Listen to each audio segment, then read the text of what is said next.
আজই ডাউনলোড করুন আর এনজয় করুন আপনার পছন্দের শো।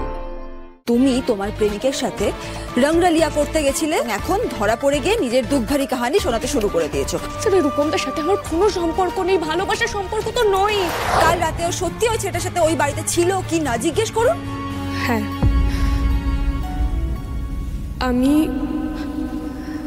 আমি ওই লোকটার সাথে রাতে ঘরে ছিলাম, কিন্তু বিশ্বাস করুন স্যার, বিশ্বাস করুন আমি পরকীয়া করতে যাইনি স্যার। আমার ক্যারিয়ারে এত বছরে কেউ দাগ লাগাতে পারেনি যা তুমি একদিনে, আজকে একদিনে লাগিয়ে দিয়েছো। আরে এত বড় একটা ঘটনা তুমি আমাকে অন্ধকারে রেখে দিলে। আমাকে অন্ধকারে রেখে আমার পেছনে তুমি ওই ছেলেটার সাথে বারবার যোগাযোগ করেছো। তুমি টাকার জন্য গান গেয়েছো লুকিয়ে।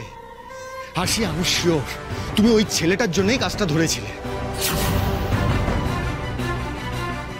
আরে কন্ট্রাক্ট অনুযায়ী সমাজের চোখে আমি তোমার হাজবেন্ড, কেন সেটা বারবার ভুলে যাচ্ছ? তোমার একবারও মনে হলো না যে এই ঘটনার ব্যাপারে আমার জানা উচিত? আমি তো বলতে চেয়েছিলাম আপনাকে অনেকবার স্যার। স্যার ওই ছেলেটা ও রূপমদা, একসময় আমি ওর কাছে টিউশন পড়তাম, কিন্তু তারপর বহু বছর আমাদের কোনো যোগাযোগ ছিল না স্যার। হঠাৎ করে সেদিন স্টুডিওতে রূপমদার সাথে আমার দেখা হয়ে যায়। কথা প্রসঙ্গে জানতে পারি রূপমদার লিভার ক্যান্সার।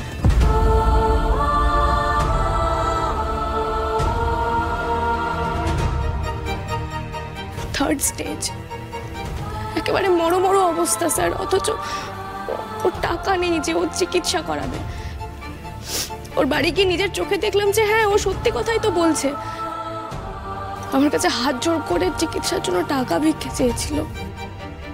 সেই জন্যই ওর চিকিৎসার টাকা জোগাড় করবো বলে সুপ্রতিম বাবুর কাছে আমি ছুটে গিয়েছিলাম গান গাওয়ার জন্য স্যার।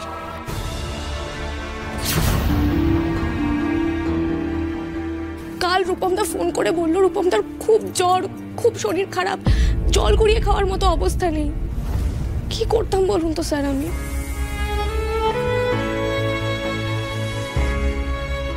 তুই ফিরলি না কেন? আমি পারিনি কাকু। আরে কাকু, ওদের মেসের কোনো একটা ছেলে মজা করবে বলে দরজা বাইরে থেকে বন্ধ করে দিয়েছিল। তোমরা ফোন করছো, স্যার ফোন করছে, কি বলতাম বলো তো ফোনটা ধরে? কোথায় এসেছি, কার কাছে এসেছি, কি পরিচয় দিতাম আমি রূপমদার? এসব কথা ফোনে বলা যায় নাকি? আমি সেই জন্য লজ্জায় বলতে পারিনি কাকু, ভয় পেয়েছি। স্যার যদি বিশ্বাস না করেন ওই দরজা আটকে দেওয়ার ব্যাপারটা। সাক্ষ্য তোমার বস, তুমি তাকে লুকিয়ে তারই মিউজিক ডিরেক্টরের সাথে কাজ করতে গেছিলে। কাল রাতে তুমি তোমার প্রেমিকের সাথে রংরালিয়া করতে গেছিলে এবং এখন ধরা পড়ে গিয়ে নিজের দুঃখভারী কাহিনী শোনাতে শুরু করে দিয়েছো। Accept it. স্যার রূপমদার সাথে আমার কোনো সম্পর্ক নেই, ভালোবাসার সম্পর্ক তো নয়। স্যার আমার বিশ্বাস হচ্ছে না তো? আচ্ছা বেশ, আমি রূপমদাকে আপনার সামনে এনে দাঁড় করাচ্ছি, আপনি ওকে জিজ্ঞেস করুন, সব ক্লিয়ার হয়ে যাবে। তার আর দরকার নেই আরশি, খবরটা পেয়ে আমি নিজেই চলে এলাম। তুমি? নমস্কার, আমি রূপম, যাকে নিয়ে এত জলঘোলা হচ্ছে আমি সে।